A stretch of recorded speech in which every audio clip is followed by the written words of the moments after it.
A gente continua repercutindo a liberação de 4 reféns israelenses pelo Hamas.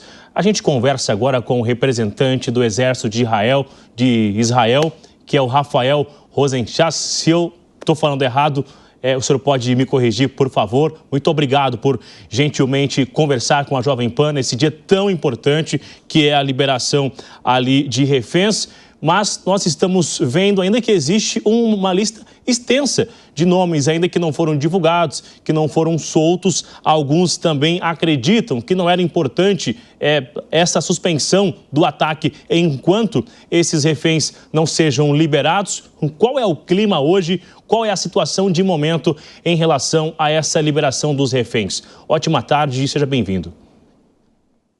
Boa tarde, Bruno. Boa noite aqui em Israel. Obrigado pelo convite.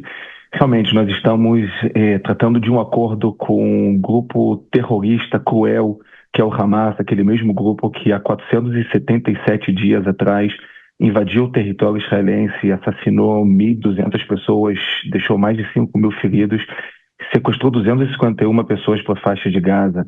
E aqui em Israel, eles invadiram 20 comunidades, decapitaram pessoas, estupraram mulheres, fizeram barbaridades, queimaram pessoas vivas.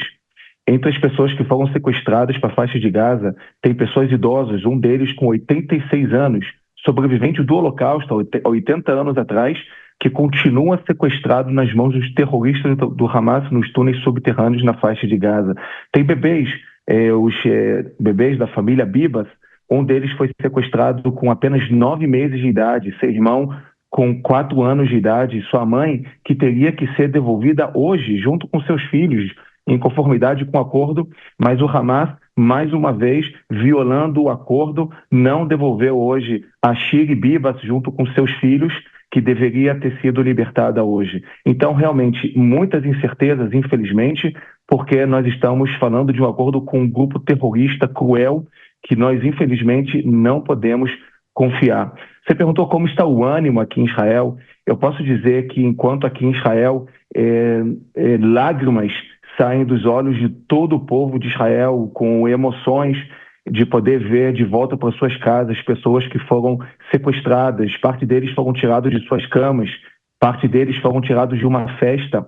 Enquanto isso, na faixa de Gaza, na Cisjordânia, onde terroristas estão sendo libertados, nós vemos o ódio saindo como fumaça de seus gritos dos terroristas e dos apoiadores de terroristas na faixa de Gaza e na Cisjordânia. Essa é a diferença entre um Estado democrático de direito que quer viver em paz, que quer viver em harmonia, e um grupo terrorista que tudo o que quer é eliminar Israel do mapa.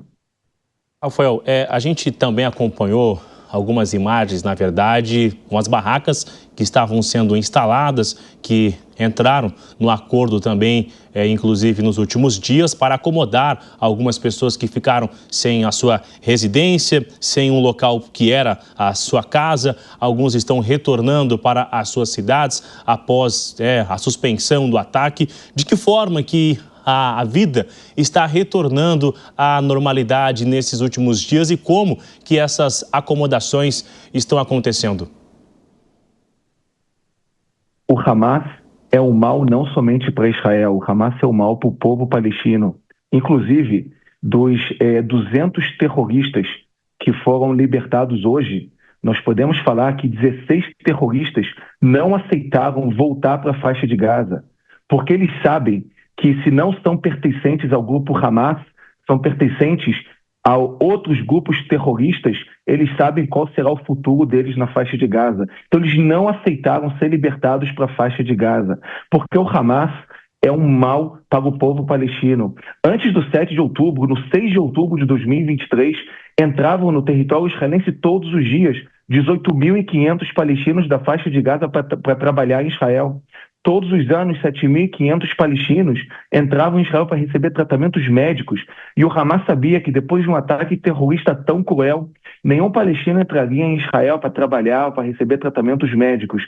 Porque o ódio do Hamas ao povo de Israel é muito maior do que o amor a seu próprio povo. E foi por isso que ele cometeu o 7 de outubro e por isso que ele volta a dizer, inclusive nesses últimos dias, que tem como objetivo cometer um próximo 7 de outubro. Então, infelizmente, na faixa de Gaza tem uma destruição muito grande, mas o grande responsável por essa destruição é o Hamas, que utiliza as casas de civis para esconder seus foguetes, utiliza os hospitais como centros de comando, utiliza escolas para de lá lançarem seus foguetes. Então o Hamas utiliza os civis como escudos humanos, porque para o Hamas a destruição da faixa de Gaza, a morte de civis é uma estratégia, enquanto que para nós isso é uma tragédia. Nós ficamos muito tristes com essa destruição na faixa de Gaza, com cada civil que paga o preço dessa guerra.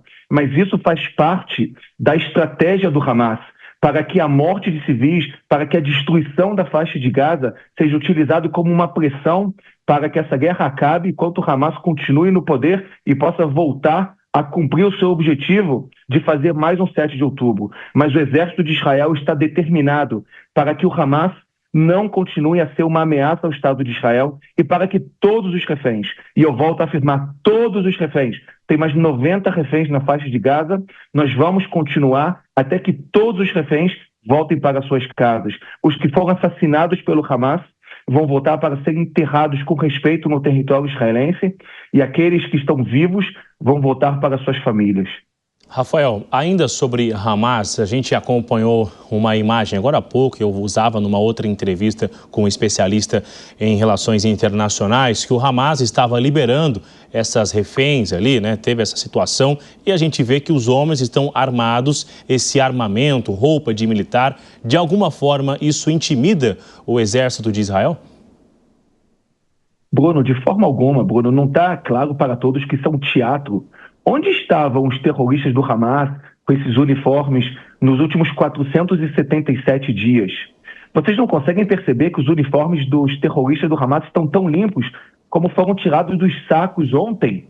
É um teatro. Enquanto os uniformes dos soldados israelenses estão sujos, de que estão lutando, estão combatendo mais de 400 dias na faixa de Gaza, os uniformes dos terroristas do Hamas estão limpos, porque eles não utilizam uniformes militares para combater essa guerra contra os soldados israelenses. Eles são covardes. Eles utilizam seus uniformes somente quando estão fazendo seus teatros frente a nossas reféns que estão sendo libertadas. Eles utilizam seus uniformes somente para mostrar a todos como se eles têm essa força. Mas, na verdade, quando eles estão lutando essa guerra contra os soldados israelenses, eles estão dentro dos túneis subterrâneos ou estão vestidos com calças da Nike, da Adidas, e quando eles são eliminados, eles aparecem nas estatísticas do Hamas como civis que foram mortos pelos ataques israelenses. Esses são os terroristas do Hamas. São covardes, são cruéis, e essa guerra vai terminar quando o Hamas não tiver mais uma capacidade militar para continuar controlando a faixa de Gaza e ser uma ameaça ao Estado de Israel. Rafael Rosenchar, muito obrigado pelas informações e por essa conversa gentilmente com a Jovem Pan, um dia que é importante, mas ainda não finalizou, né? Tem muita coisa para acontecer nos próximos dias, mas já teve aí a suspensão desse ataque, começa a cumprir esses acordos sobre essas liberações. A gente fica aqui à disposição para acompanhar, repercutir essa história e voltamos a falar logo mais. Muito obrigado. Obrigado, Bruno, pela oportunidade. Uma boa tarde. Obrigado, ótimo final de semana a você.